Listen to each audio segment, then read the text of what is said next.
31 hari bulan 1 yang lepas, saya lancarkan buku ketiga saya dan buat RM9,389. Dan ini cara macam mana korang boleh buat sendiri. Hai Pak Ibras dan welcome back to my channel. Dan dalam video hari ini, saya akan kongsikan macam mana saya sendiri melancarkan buku ketiga saya. Walaupun masa itu saya tengah sibuk dengan student dekat universiti saya, PS, saya merupakan seorang pensyarah sambilan masa itu. Dan saya berjaya melancarkan buku saya itu dan buat RM9,389.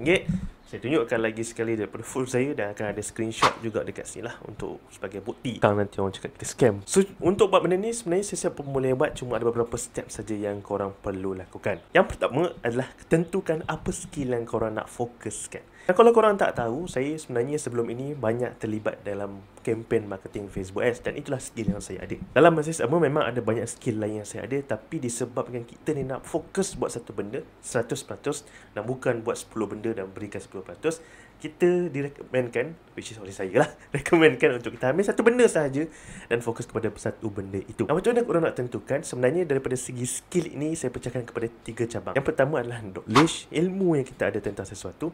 Yang kedua adalah experience, apa pengalaman kita ada yang kita pernah lakukan sebelum ini.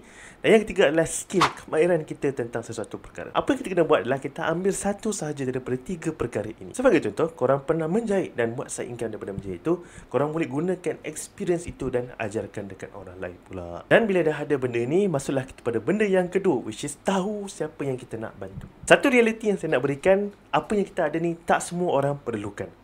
Kita kena sedar benda ini dan lebih cepat kita sedar lebih bagus. Sebab apa? Bila kita faham benda ni, kita tahu yang sebenarnya kita perlu cari orang yang memerlukan servis kita, memerlukan skill kita itu sahaja. Ibarat kalau kita nak buat rumah, kita akan cari tukang rumah dan kita tak pergi cari orang yang nak potong rumput. Betul? Jadi, bila kita dah faham benda ni, kita kenalah cari orang yang memerlukan skill kita itu. Dan untuk mencari orang yang memerlukan skill itu, kita akan masuk kepada yang ketiga, which is tahu apa masalah yang kita nak selesaikan. Untuk nak tahu siapa yang korang boleh bantu itu, ada beberapa cara korang boleh buat. Salah satu cara yang paling best yang saya suka buat adalah buat survey. Survey ini kita boleh buat dengan buat Google Form saja ataupun kita buat posting saja. Tanyakan siapakah yang nak tahu sekian-sekian benda ni. Dan minta orang komen apa jawatan ataupun pekerjaan ni, latar belakang ni dan sebagainya. Simple sahaja. Now, sebagai contoh kita nak gunakan adalah video ini saja. Saya katakan orang yang nak tahu ataupun yang nak belajar tentang menjahit ni adalah suri rumah yang mungkin nak buat side income. Bila kita dah tahu benda yang kedua itu, kita beralih kepada benda yang ketiga, which is apa masalah yang kita nak selesaikan. Kita kena faham yang lain orang ada lain masalah. Kalau kita berdua, saya dan awak pergi kepada doktor,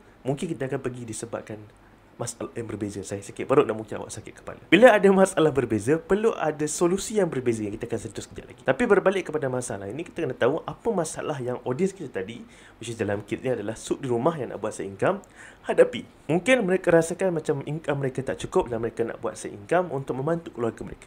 Itu adalah masalah. Dekat sini ramai orang selalu buat silap yang mana mereka tertukar masalah dengan situasi. Sebagai contoh, sakit belakang adalah masalah, tetapi selalu rasa sengal apabila duduk dan rasa macam tak selesai sebagainya, itu adalah situasi. Fokuskan kepada masalah dulu, barulah korang sentuh tentang situasi. Dan dalam kes ni, masalah yang audiens kita hadapi adalah tak cukup duit dan nak buat side income. Simple, straightforward. Yang ketiga, kita kena faham apa hasil yang orang nakkan. Of course, kita tahu yang hasil datang daripada masalah itu diselesaikan. So bermaksud kalau masalah dia tadi tak cukup duit, hasil yang dia nak cari lah, dia ada lebih banyak duit lah. Tetapi hasil ataupun outcome ini boleh follow satu framework ataupun satu format, which is benda itu mesti realistic, mestilah clear, mestilah tangible, boleh dibayangkan. Contoh, kita kata hasil yang akan dapat adalah mula buat RM1,000 sebulan dalam masa 30 hari walaupun masih lagi tak ada knowledge tentang menjahit. Bila ada outcome yang macam tu ataupun hasil macam tu, senang untuk kita buat posting, senang untuk kita buat video dan sebagainya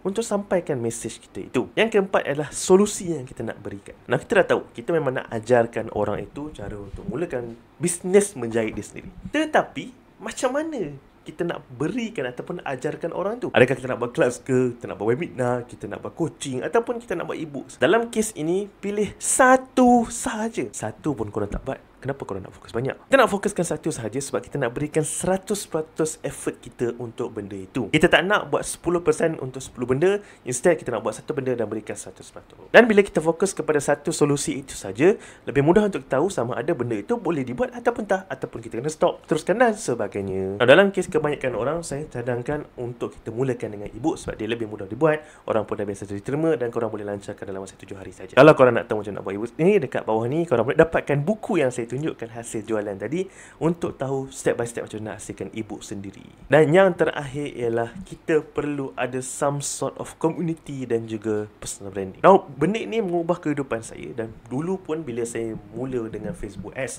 saya buat servis dan sebagainya, saya pun ada quote-unquote sedikit personal branding. Apa yang saya buat adalah setiap hari saya akan buat konten bermanfaat untuk orang, walaupun orang tu dah tahu, tapi bila dia baca kita punya konten dia rasa macam ada manfaat, dia akan anggap kita sebagai expert dalam topik ataupun skill tersebut. Nah, untuk benda ni korang jangan serabut, pilih je nak apa saja platform yang korang nak, yang korang selesa dan gunakan. Kat sini ramai orang cakap macam, oh kena guna TikTok lah, kena guna Facebook dan sebagainya. Tak, sebenarnya korang pilih saja apa platform yang korang selesa sebab at the end of the day korang yang nak kena buat benda tu. Nah, bila dah pilih platform tu, apa yang korang perlu lakukan ialah konsisten. Ingat, consistency is the key to success.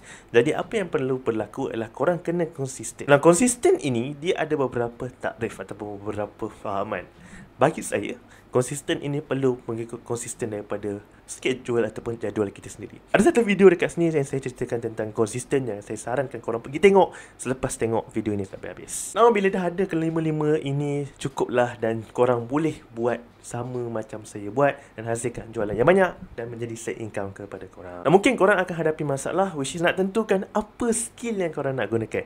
Kalau korang hadapi masalah macam tu, saya sarankan untuk dapatkan PDF percuma dekat bahagian description dan korang boleh follow sebiji-sebiji langkah-langkah yang saya dah tuliskan dalam tu untuk tahu apa skill yang sesuai untuk korang. At the end of the day, pastikan korang enjoy buat benda-benda ni sebab kalau korang tak enjoy, korang tak akan boleh buat lama dan akan sangkut halfway. Dan saya rasa itu saja untuk video kali ni. Saya harap moga bermanfaat untuk korang semua dan kalau korang bermanfaat, jangan lupa untuk subscribe, jangan lupa untuk tekan butang like dekat bawah ni untuk video ni di-push kepada lebih ramai orang. Dan saya akan jumpa korang dalam video-video lain. Sekian, terima kasih.